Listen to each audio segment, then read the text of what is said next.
Howdy y'all, welcome back to the Texian channel. This is episode 2, let's reinstate the Glass Steagall Act. Glass Steagall is a pretty interesting little piece of legislation. It actually isn't its own legislation, it's a part of a bigger bill that we'll talk about in a minute. But it tends to elicit a pretty passionate response amongst the people who know what it is. There are some people who think it went way too far, that it was an overreach, that it's unnecessary. And on the other side, there are some people who think that it's a panacea and would have prevented 2008. I think the truth, like most things, is somewhere in the middle, and I'm going to talk about that a little bit later on in this video. But Glass Steagall is unique because nobody really even knew what it was prior to 2008, except bankers and people who were involved in this every day. And even to them, it was more of a nuisance than anything else. It wasn't, a major concern of theirs. And we'll talk a little bit about why that was. But Glass Steagall is unique in the sense that it really does drive passion in a way that I don't think is true for most other things in this space. But we'll talk a little bit about it. Let's learn. So before we begin, let's clear up some terminology. Like I said, the Glass Steagall Act was not a separate bill, not a separate act of its own.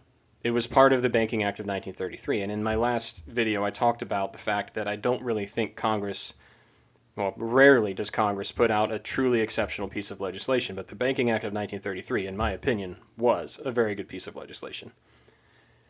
It was passed in 1933, right after the 1929 crash, and it was the result of a lot of testimony from people who went in front of Congress and told Congress about how they had put all of their money into the stock market, only to lose it all, and be completely ruined.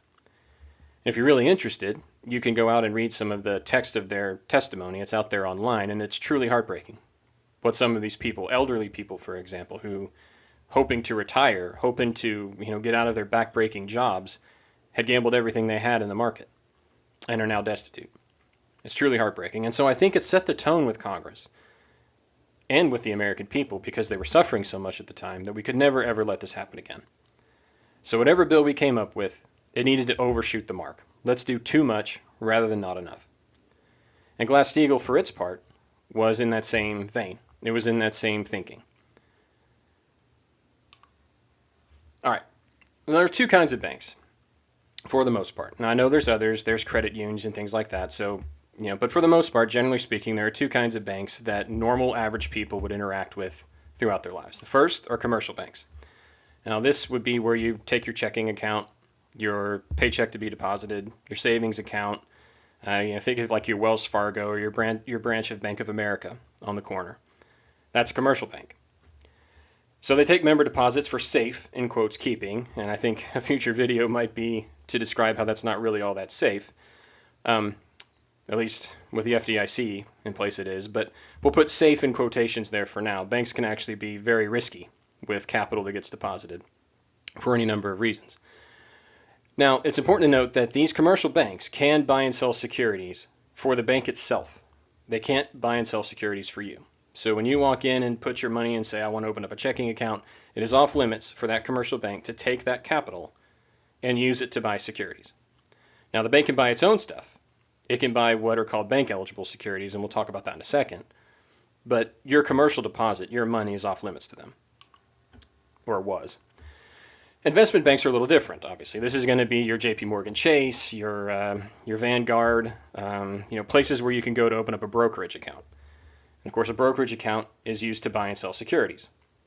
So they take member deposits too, but that's either to manage them on behalf of the members who deposit, or to allow the members themselves to buy and sell securities and stocks and bonds or whatever it might be through their bank. So that important difference needs to be understood, and I think most people, generally speaking, get it, and I'm not trying to sound arrogant or talk down to you, but it's important to understand that difference. The last piece is the Federal Reserve Member Board. Now, I'm not a huge fan of the Federal Reserve.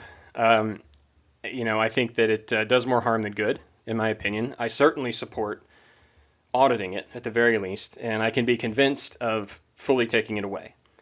I do think that there's a cost to that. It's not free to do that, and would certainly cause some trouble in the economy and in world and global finance and in the global economy too.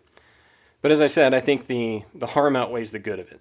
That's my own view, and we might talk about that in another video. But for the purposes of this video, just understand that the Federal Reserve is the bank of the banks.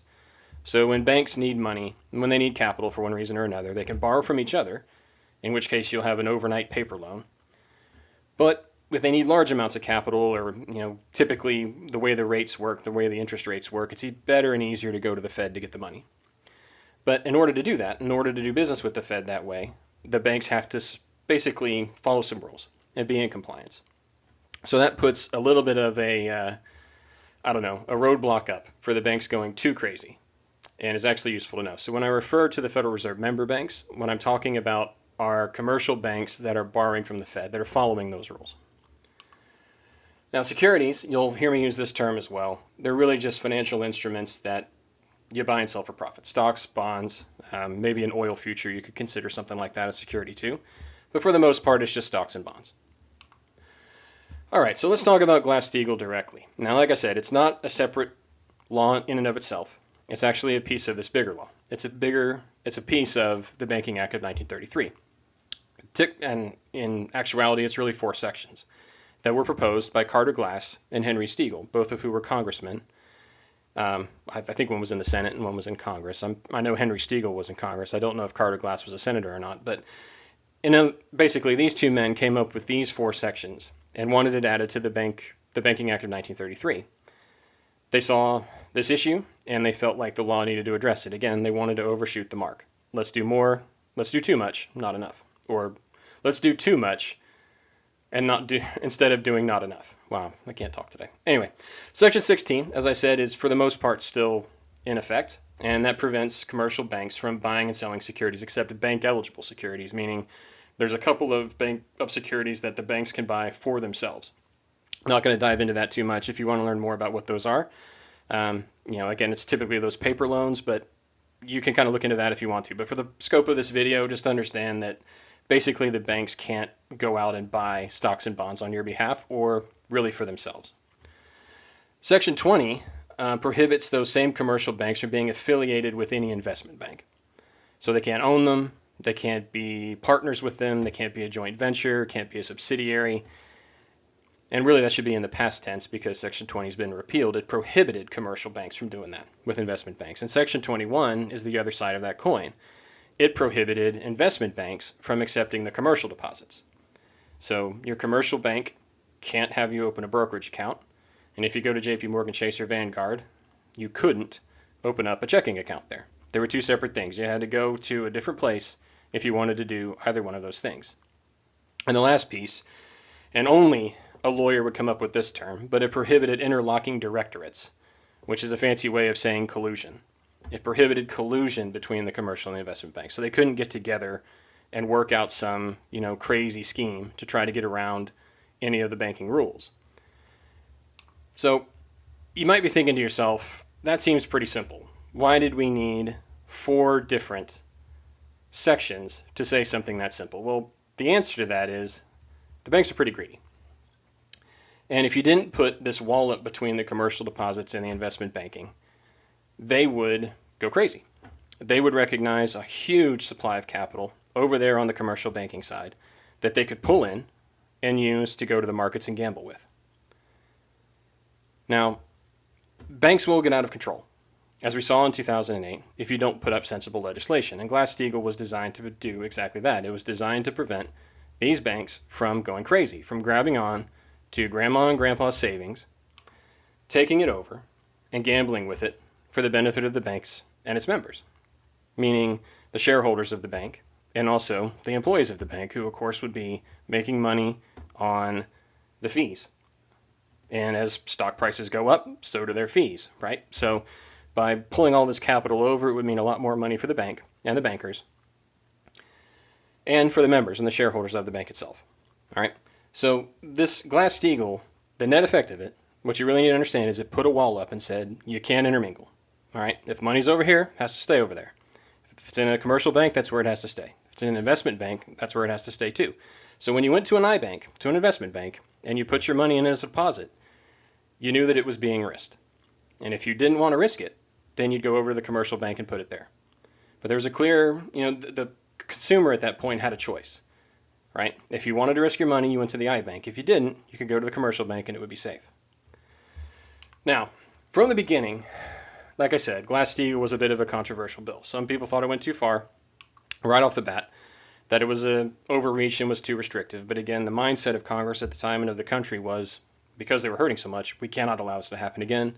Let's do too much.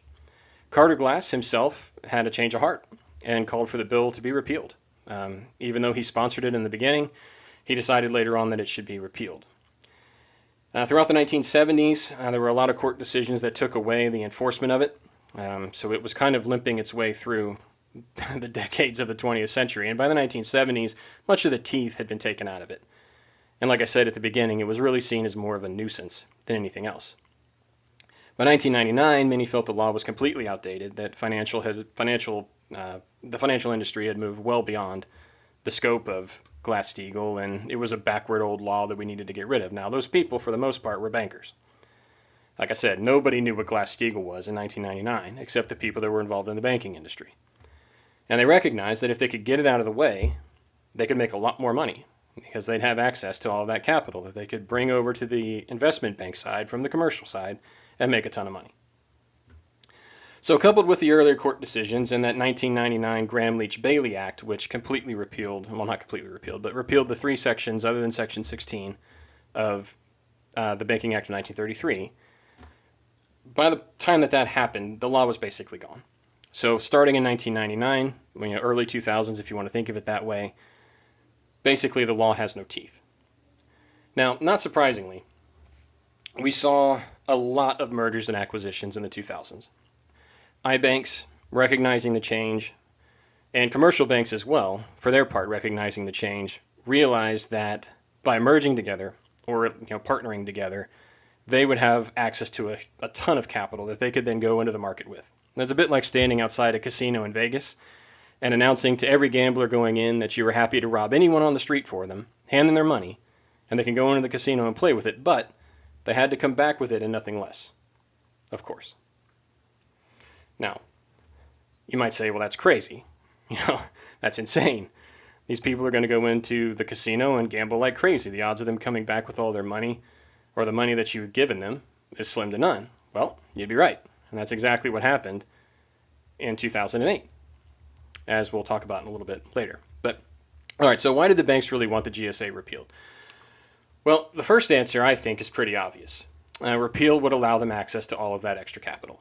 Right? They've been wanting this for a long time. They recognize that on the commercial side, there were huge amounts of deposits that they could get access to and bring over to the investment bank side.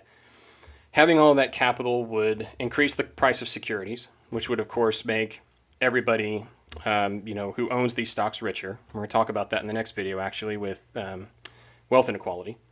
But it would boost the share prices, and higher share prices would mean higher commissions and profits. Right? So there was a huge financial incentive for them to have this law repealed. Now, the second point, that's kind of the point that everybody really agrees on. Now, the second point is really my opinion, and I want to make sure that everybody understands that. This is just my opinion, and I welcome the view of someone that would disagree with it. And it's a little bit insidious, but I think the banks knew that by tapping into the commercial deposits, the markets now had an implicit bailout guarantee from the Fed and from Congress. If things ever went sideways, Congress and the Fed would have to come to the rescue. They'd have to.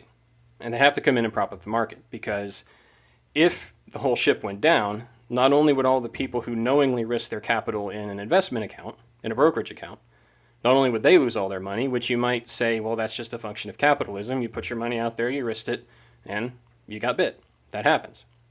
But not only would they lose their money, now the commercial side would lose all of its money as well. The whole ship would go down because they're one entity.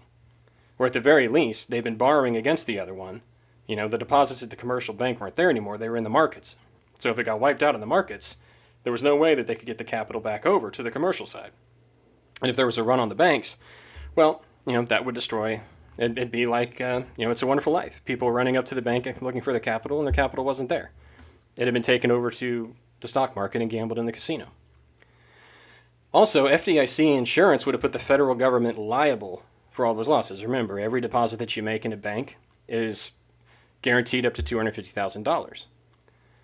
So all of that capital, at least up to $250,000 of every account, the government, the FDIC, would be responsible for reinstating. Now that would be a massive burden for Congress to actually meet up to. It would put a huge risk to their balance sheets. Now we've already seen them kind of do that. That's probably going to be the subject of yet another video. But at the time, the thinking in 1999 was, if we do this, we know the government is going to be there to prop up the market no matter what. And that gave them the ability to be risky. That gave them the ability to do things that they wouldn't otherwise do. And that's how we got the 2008 financial crisis. Number one, huge amounts of capital came in to the investment side, which started creating asset bubbles like it always does. And number two, when the music stopped, the federal government had no choice but to bail them out. Now, I would argue they shouldn't have. I don't think the bailouts were the right thing to do. I think we needed to let these banks suffer the consequences. Now, of course, we all would have suffered the consequences. But this claim that it was an existential crisis and it was going to destroy the entire Western world, I think, was way overblown. And I think they did it because they realized they would have to scare Congress into bailing them out. But Congress itself really didn't have a choice. Because if they said no and took their hands off, pretty much all the American people would be wiped out just like they were in 1929. Or the federal government would have to come up with a huge amount of money to go in and reinstate everybody's commercial bank accounts that are FDIC insured. So anyway, here's where things can get dicey. And here's where the debate, I don't know, you can say gets a little contentious. Would the Glass Steagall Act have prevented the 2008 crash? In my opinion, no. Simply put, no, it wouldn't have. Because the causes of that crash are, we could do several videos on it. There was artificially low interest rates from the Fed, you had the Greenspan put, you had federal housing policy and from the Community Reinvestment Act that the Clinton administration and the Republican Congress in the late 90s sort of strengthened and bolstered, that put a lot of pressure to make loans that otherwise wouldn't have been made. Of course, all those loans were being bundled, on the backside into all these derivatives and all these other financial instruments that were being sold. So, the scope of the problem was bigger than something like Glass-Steagall could have stopped, could have prevented. But I do think Glass-Steagall would have limited the damage. If it was in effect, without the access to the capital, those commercial deposits wouldn't have been able to go into the investment space and have it grow so big. We wouldn't have the asset bubbles that we did in stocks and in real estate too. The commercial deposits would be safely in the bank. The bank could loan them out for mortgages and that type of thing. But for the most part, they would have been over there. And when things went belly up on the investment side, the commercial side would not have been affected. Or at the very least, would have been safer than it otherwise would have been. Without the implicit bailout guarantee that repealing Glass-Steagall gave the banks, they wouldn't have been able to be that reckless. They wouldn't have been able to do those things. Because Congress would have had leverage to resist any bailout. Average people's accounts would not have been at risk.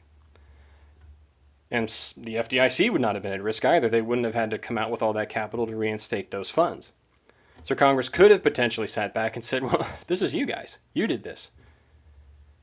I'm not going to make the taxpayers of the United States pay to bail you out. This was your gambling. This was your insanity. Their money's safe over there on the commercial side. You went crazy. And again, point one, I don't think they would have gone that crazy. But even if they had done that for some reason, Congress would have had leverage to say no and force the banks to actually deal with the consequences of their decision, which I think would have been healthier for the country in the longer term. Probably have another video on that too. So, should we reinstate it again? Well, that's, again, a little bit dicey. Like I said at the beginning, there's an awful lot of passion about this. Some people, again, think it's outdated, and some people think it's a panacea. I, again, think it's somewhere in the middle. So, there are good arguments for leaving it repealed. Section 16 is still mostly in effect, right? And as you recall, that limits what the banks can do with commercial deposits themselves. And Dodd-Frank did address some of the problems, but not all. And given the fact that the banks were heavily involved in the writing of that law, if you want to call it that, I'm deeply skeptical that it was actually effective at solving this problem. I think the banks probably wrote that law in such a way that they could continue to do what they want to do. And in fact, we have far more we have far more derivatives outstanding today than we had in 2008. Many bank balance sheets, if I'm reading them correctly, are in worse shape than they were in 2008. The problems are all bigger. And unfortunately, we still have commercial and investment banking united. There's Wells Fargo advisors and Wells Fargo. Now, of course, if you go into a Wells Fargo and you say, I want to open a brokerage account, they'll tell you you can't do that. You have to go over to Wells Fargo advisors to do that. But it's still Wells Fargo. It's still one company. So the third point is one that I'm not really... I see what they're saying, but I'm not really on board with it. Modern finance is different. There's definitely, we're a globalized financial system now, and with the internet and trading the way it is, it's definitely different. But I don't think that the differences are really addressed or would be hurt by reinstating Glass Steagall. Again, the net effect of it was just to divide these two to limit the risk.